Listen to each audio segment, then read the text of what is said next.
Welcome.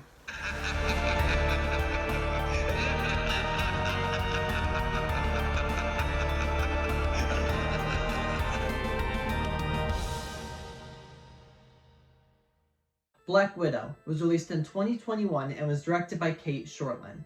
It stars Scarlett Johansson, Florence Pugh, and David Harbour, and is about Natasha Romanoff after the events of Civil War.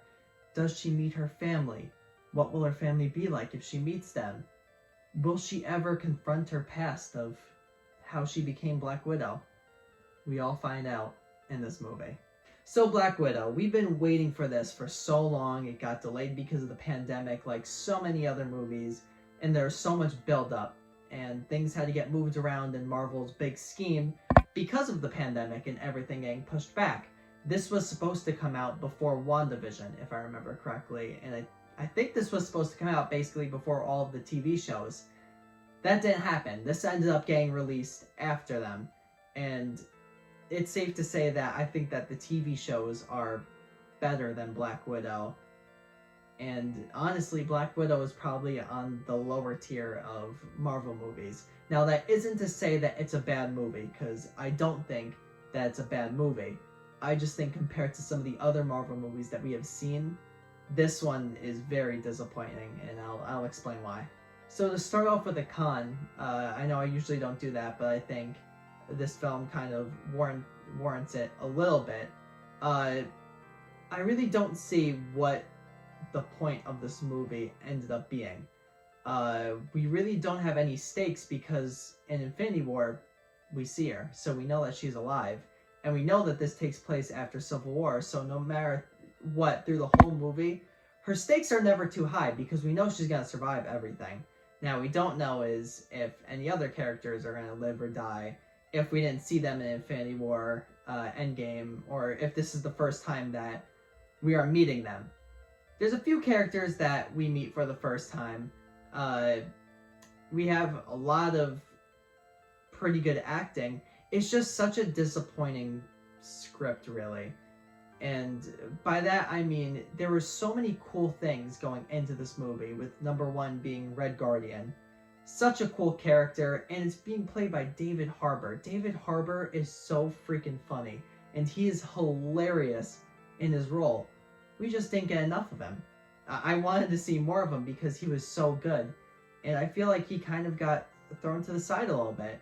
And the same could be said about what I originally thought was going to be the main villain of this movie, Taskmaster, who is such a cool villain in the comic books. But Taskmaster is probably only in the movie for a combined 4 minutes. And they try to make backstory with Taskmaster that it was just so disappointing. Just to see such a cool villain only get on the screen for about 4 minutes and mostly be used as exposition. I hated it. I really wanted so much more Taskmaster than what we ended up getting. And when we got Taskmaster, it was so cool. I keep on saying Taskmaster, but they are such a cool villain. Like, that is one of the coolest villains. They mimic the moves of other superheroes and fighting styles and everything like that, which is a really hard opponent to have to face and to fight. But like I've been saying, we only get it for about 4 minutes of the entire movie, and then it was like, that's it. That's all you get. You get, instead, old, stinky, smelly man. So disappointing, that. A pro that I want to mention, probably my favorite part about the movie, besides David Harbour as Red Guardian, Florence Pugh as Yelena is fantastic. She does an amazing job in this role, and if you don't know who Florence Pugh is, she's in Midsommar. She's the main character.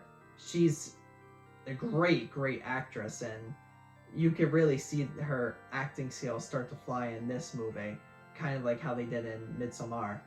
She's just great in her role. She does so much improv, and she's funny. She's good with the hand-to-hand combat stuff. I wish that we got to see a little bit more of her, but you know, what can you do? And my last pro that I'm going to have is the after credit scene. I thought it was a pretty good after credit scene and made me appreciate the movie a little bit more once it ended. It's just a shame that it really took until the after credit scene to be like, wow, I really like that. So overall, I'd give Black Widow a 6.5 out of 10. And if you like the Marvel movies, then I think that you'll be okay with this movie. So, and anyways, it's so important to watch every single Marvel movie, so I am going to recommend it because who knows, you could be watching The Eternals and then something from this movie is going to be important. I couldn't tell you what it's going to be, but, and that's just an example. I'm not saying that it's not a spoiler in any way. That was just an example. It could be Doctor Strange in the Multiverse of Madness.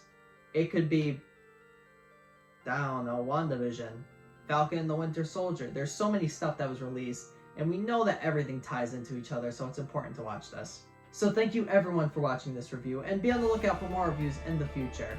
I am really excited to be reviewing Loki next, so be on the lookout for that. But let's flash forward to the next reveal.